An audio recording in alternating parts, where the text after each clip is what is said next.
Hey, what's going on YouTube? My name is jmanohk, and today I think this is part 14 of Trapped Dead, or 15.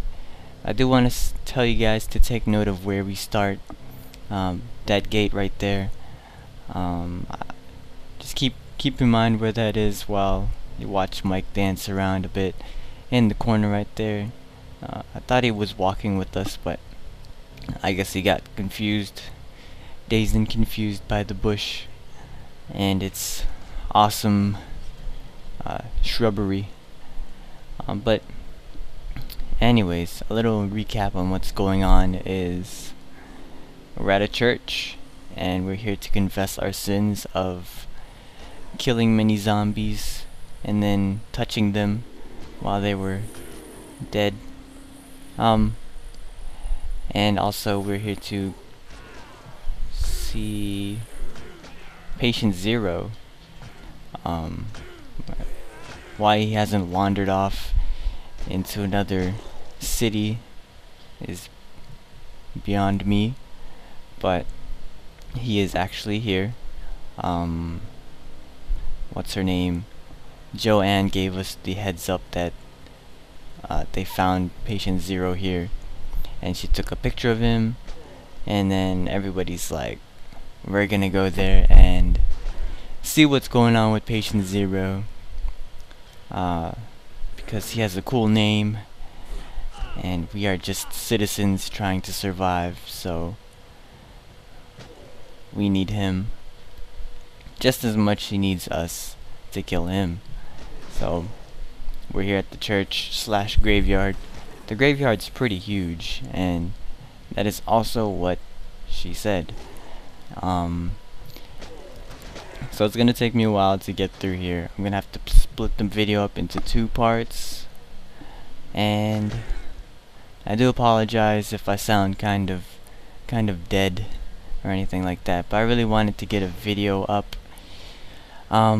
Reason being is because my AC has been out for about 2 weeks now, and I do pee. I play on the. I do pee. Is not what I was trying to say, but I do play PC games quite a lot, and I'm sure you all know, if you do play on the PC, is they can really generate a lot of heat, so it makes your room really hot. And even with all 5 of my windows open, and a fan, 2 fans blasting, which I hope you don't hear in the background too much. I tried to point it away a little bit so the airflow doesn't all blast into the microphone.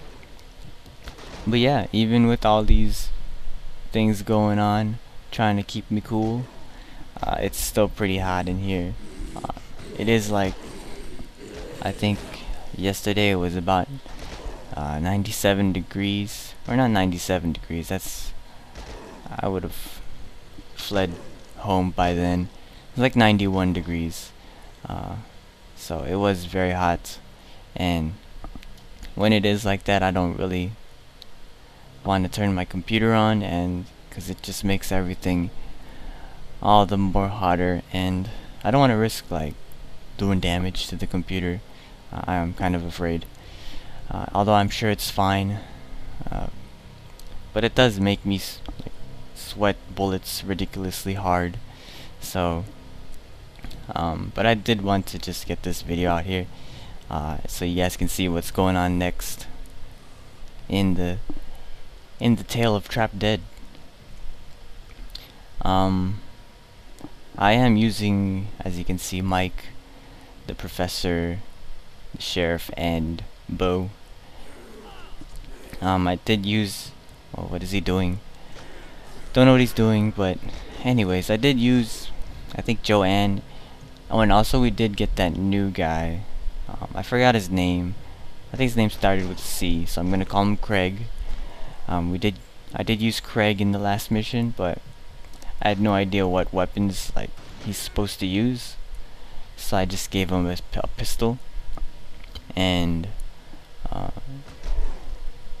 if you didn't know, the professor already uses a ton of ammo, so it's kind of hard to split the ammo between them.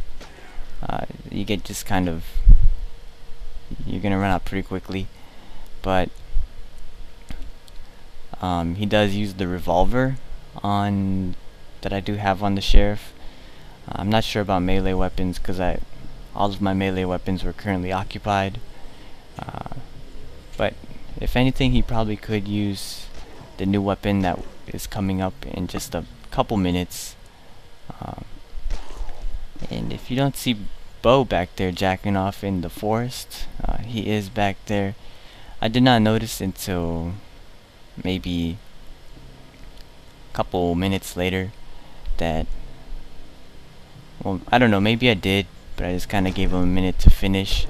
But then after like five or so minutes, he still isn't done. I was like, I told him we're not gonna have this going on anymore. So I reloaded the game. So you'll see a little skip in there. This level is actually pretty hard because there are no medkits once again throughout the mission, so you will be left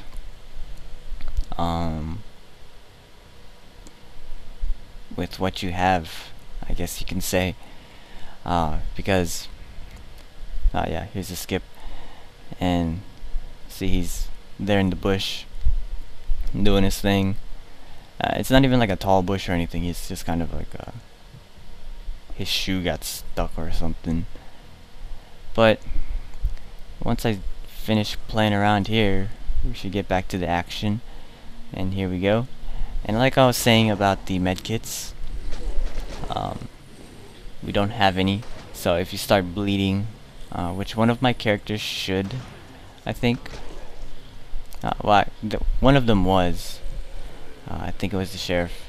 But since I had to reload due to not Joe, but Bo. I don't know why their names are all like two-letter words. Which is just two of the characters, but I assume it's automatically all of them. But anyways, once they start bleeding, you can either just reload the game to the closest save point, or restart the level and try not to make as many mistakes, although most of the mistakes are just kind of the game screwing up and doing you dirty. So we do get the chainsaw here. I'm not sure if I actually tested it out this whole level, because I did in a previous playthrough of the mission, which I inevitably died because I tried to use the chainsaw. I don't think he doesn't automatically attack with it, which is kind of weird. I had to end up repeatedly pressing the right click button for Mike to use the chainsaw, and I mean, it wouldn't be too bad, but amidst all the action of hordes of zombies coming on and having to manage the rest of your team, it's kind of annoying. And also the hitboxes are kind of strange also on this game. Sometimes you have to click at their feet, sometimes more towards their chest, but generally it doesn't, you can't click to attack a zombie where you think you would be able to, which is kind of weird. But that's probably not what I'm trying to say at all.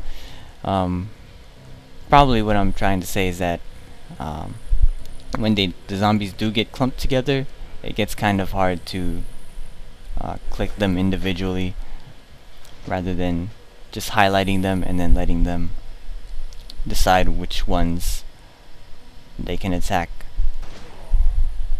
most efficiently. But I don't even know what I was talking about for the past couple of minutes, so I do apologize about that.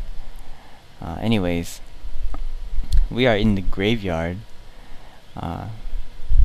It's pretty like dirty in here, but I've never really been to a graveyard. I think they're actually quite privileged to have paved cobblestones on their graves. But I'll probably pay visit to one in a couple of years or something. I don't know. I'm just talking right now because it's really hot. I think right now it's like 90 degrees in the house, so my brain is kind of, I think it's cooking in my head, and I might die soon and turn into a zombie myself, but that would be kind of awesome. But I would invite all of you guys to like be in awe of my zombification, even though that's not really how it would happen at all, because that would just probably be heat stroke. If anything, then I don't know what's going on here. Just kind of standing here, but finally we're getting on the move. I think at this point I was getting kind of pressured, feeling the pressure, because we are getting close to the end, and like I was not trying to be here in the cemetery with all these zombies surrounding me, so I was trying to, I think at one point you'll just see me run by and bypass a lot of fights because I'm getting kind of low on ammo, and then you're gonna see me click on the doctor and he has like full stock. He does have like 20, 40, 60. We do have like 80 bullets, but those do diminish very fast, very quickly. So it might look like a lot at the time, but then once you get all trigger happy, you're gonna find out that you have no more ammo and no reloading bench, so you're kind of screwed. Cause, well, actually you can, no, you can't. I was gonna say you could just melee with you can do the pistol whip like Perfect Dark, but the doctor can't do that because his short little arms are too short to reach the zombies' faces. And here there are multiple ways you could go through this part right here. You could go right, you go straight down the middle, or you can go left, because I'm left-handed, so that's the way I went, and it's also the way without any zombies. But I think a couple of them do end up spawning, and hold on, and I think a couple of them do end up spawning. So I don't know what happened there. My screensaver popped up, but I was in full screen mode, so that was kind of weird. I hope it doesn't throw the video off too much. But anyways, we had a couple of zombies spawn here. I don't know what to call these guys, but they're just kind of like ravaged corpses that have been like decaying for a long time, which I don't see how that happened, because nobody bit them. They just kind of came back to life. I mean, I understand with all these bystanders, they're probably like visitors, church goers, people praising Jesus, and then they got bit in the process. And Bo did a little 360 zap or something. But anyways, again, we're going left because I am left-handed, which does not really apply to this situation because I'm using my right hand with the mouse, but I'd like to think of it as such. I do have the sheriff up top, just making sure that these guys have someone to greet them. Excuse me, while the doctor and Mike kind of chill at the bottom and take care of this monk. or nun. I don't know what that is. I think it's a nun, because either that's her midriff or not midriff. What is the bottom part is midriff, and oh, cleavage. Actually, I don't think that's cleavage. It's just her white. I don't know what to call the nun wardrobe. But anyways, enough about that. There is a hooker down here at 12th Street a hooker and a man hooker trying to give me a little action, but I do deny that satisfaction from them. And I guess a priest coming over here because he is not satisfied with our actions, but I deny him his satisfaction of getting satisfaction from me, and I continue on with life as a wanderer of the cemetery. Still going up the left side because I guess we're hugging the wall, because I don't want any more zombies to kind of spawn up out of nowhere and try to poke me in the face with their teeth. After we get through this, I don't even know what this is, like a maze. I don't know why this is here. I've never seen these before in my life, but if you guys know it, I guess there's like people's names on the walls. I'm just taking a guess, unless they're just torches. I can't really tell. Oh, there's one right here in the bottom right, so I guess there's memorials, but still I've never seen those. But what am I to say about cemetery design? I would expect them to be like more organized, but that is just me. Anyways, like I was saying, once we get past this maze right here, we'll be at the boss fight, which I'll put in the next video. The boss is pretty interesting. He's a pretty cool guy, and we have some good times together in the cemetery. And also, don't forget about the gate I was talking to you guys about in the beginning, because it does play a huge role in the final scene. So look forward to that, you guys. And we're just gonna go pick up some ammo. I guess like they didn't have matches to light the torch in front of this plaque, so they kind of put ammo and tried to start a fire or something. Tried to shoot it and light it up, although I don't know how that would work. I think it would do more damage than good, so they just kind of left it there and changed their ways. But we are finally exiting, so I hope you guys enjoyed, and I'll see you guys in the next video.